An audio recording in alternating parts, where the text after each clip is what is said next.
So thank you for tuning in. If you haven't done so, please like and subscribe to Shaniece Be on YouTube. You can also follow me on Instagram at Shaniece Be. And if you haven't done so, I encourage you to check out my baby boy, Adorable William, on Instagram.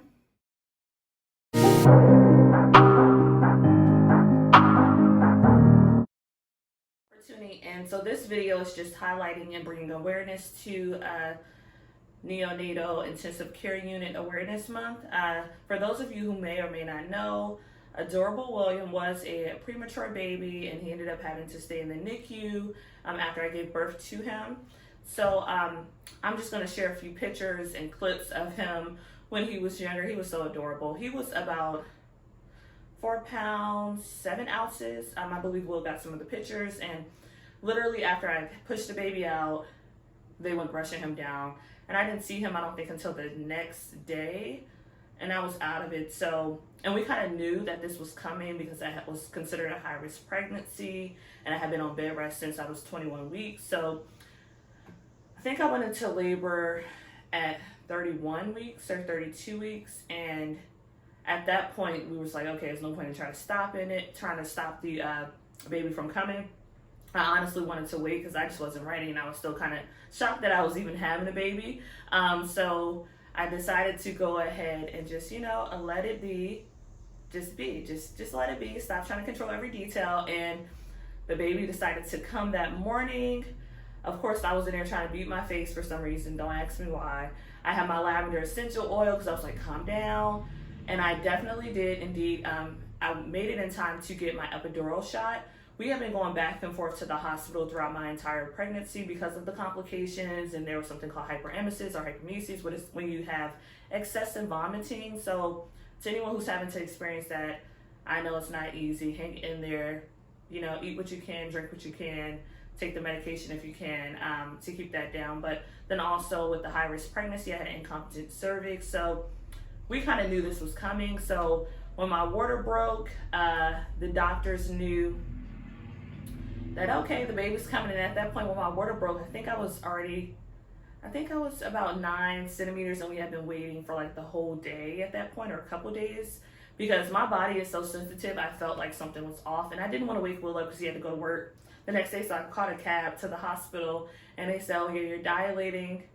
And he woke up like, Shaniece, where are you? And I'm like, hey, I'm at the hospital, because I didn't want to bother him. I didn't want to wake him up, and I didn't really want him to panic, because I would panic, and I was already scared. So I went, and then I got the epidural shot. And I was scared because it was the med student, I think, that was trying to give me the shot. And I'm like, no, doctor or resident, I need you to give me this shot.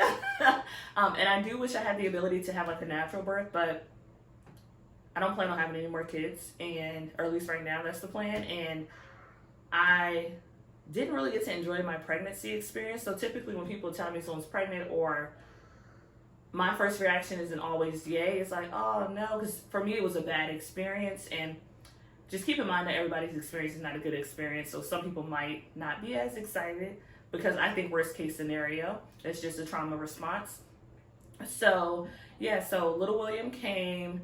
I think they said he was having trouble with one of his left lungs, because at the point where I was on bed rest, I had not, he wasn't fully developed. So I was on bed rest from like 21 weeks. So I think we were trying to wait and push it off at least until 28 weeks, 26 weeks, just because that would give him a better chance at survival.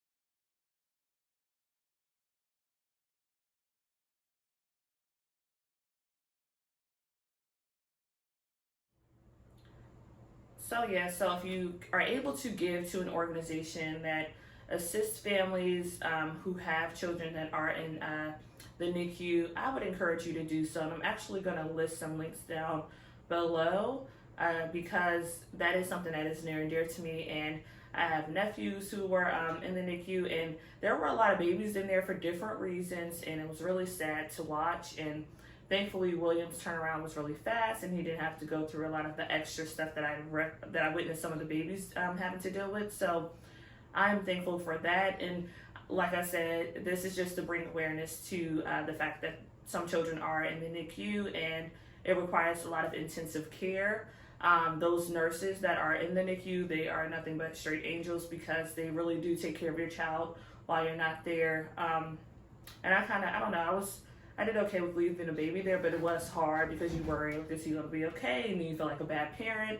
But little William is a big ball of energy. He is big for his age right now. He caught up. He doesn't have any other issues at this time.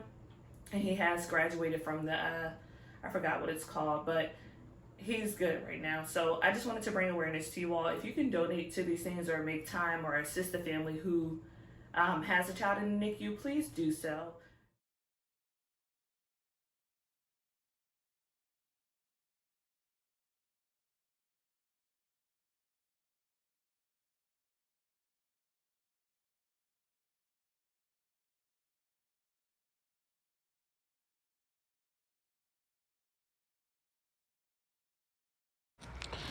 So, the Ronald McDonald House is one organization that I'm aware of that assists families that have children in the NICU.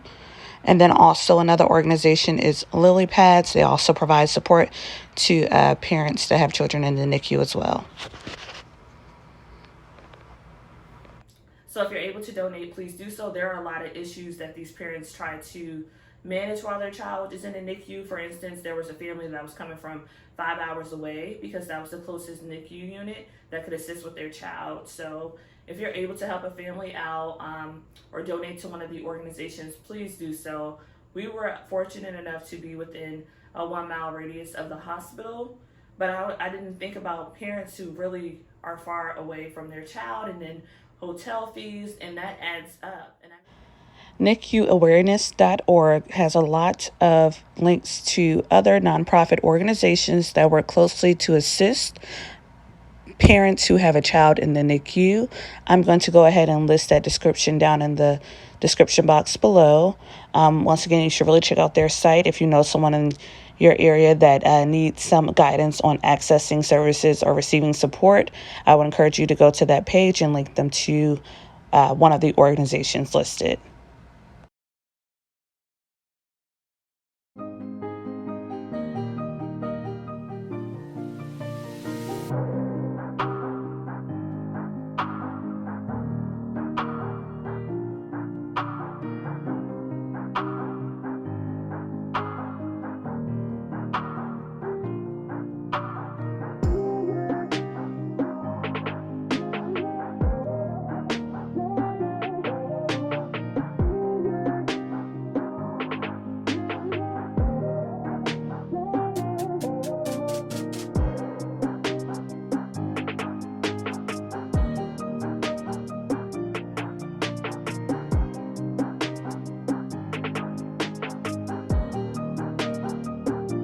Hotel rate, but yes, I would encourage you to donate to an organization that assists families within the NICU unit.